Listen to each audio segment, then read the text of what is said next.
Oke, untuk pertemuan kita, mata pelajaran keterampilan dasar tindakan keperawatan akan semester ini akan menghabiskan 5 KD. Yang pertama ini KD 3.13, menerapkan pertolongan ambulasi klien, dan KD 4.13, melakukan pertolongan ambulasi klien. Nah,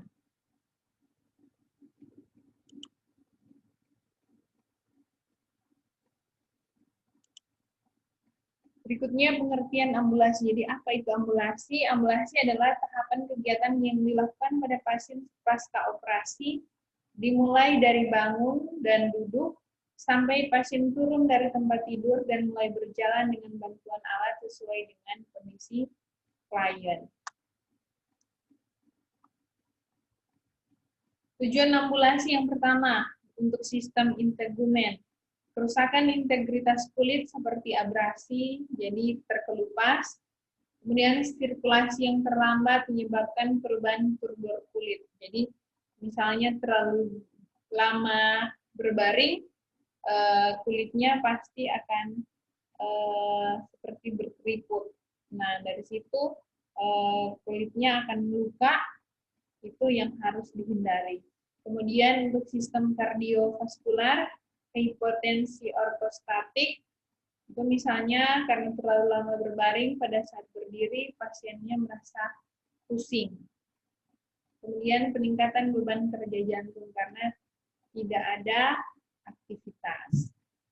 Untuk sistem respirasi atau pernafasan, penurunan ventilasi setempat dan mekanisme batuk yang menurun. Jadi pada saat pasien terlalu lama tidak baring, dia punya frekuensi batuk, mekanisme batuknya pasti menurun, tidak sama seperti pada saat pasien itu bisa duduk.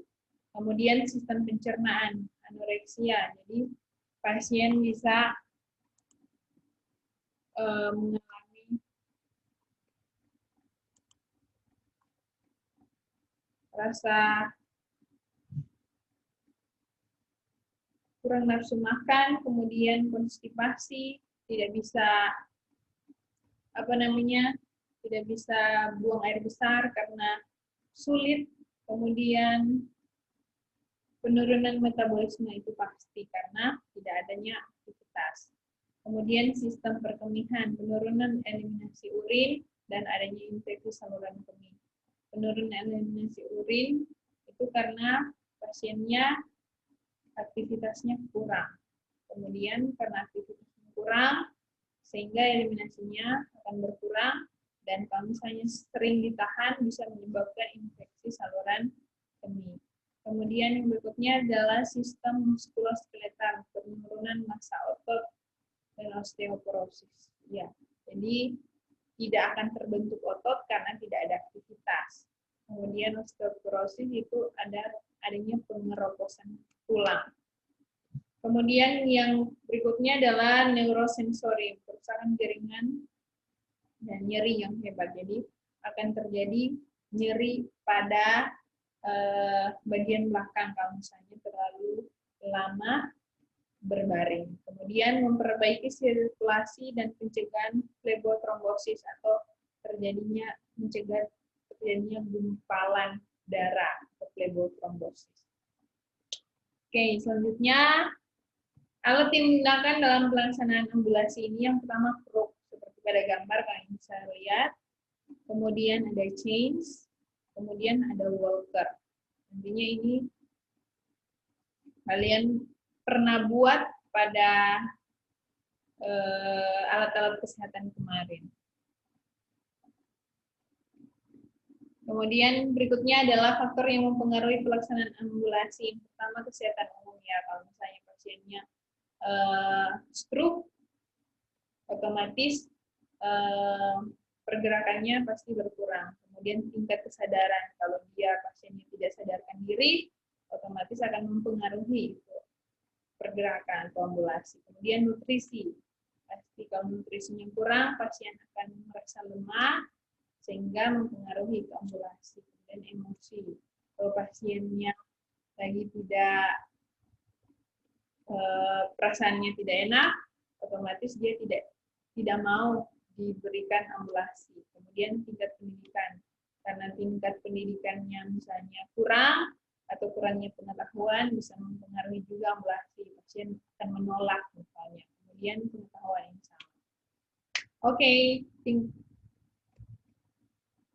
lanjut tindakan-tindakan ambulasi. Jadi tindakan-tindakan ambulasi ini yang pertama adalah duduk di atas tempat tidur. Jadi pasiennya duduk di atas tempat tidur, kemudian duduk di tepi tempat tidur, kemudian memindahkan pasien dari tempat tidur ke kursi roda, kemudian memindahkan pasien dari kursi roda ke tempat tidur, membantu berjalan, kemudian memindahkan pasien dari tempat tidur ke berangkat, kemudian melatih berjalan menggunakan alat bantu jalan seperti tadi, kemudian memindahkan pasien dari berangkat ke tempat tidur. Nanti Mem akan share video untuk ini, kalian bisa lihat videonya. Nah, ini tindakan-tindakannya, semua tindakan-tindakannya ini, prosedurnya, alat-alatnya juga sudah ada di sini, tapi yang akan lebih jelas lagi, itu nanti Mem akan share video, jadi nanti di video itu kalian bisa lihat cara-caranya seperti apa lebih jelasnya.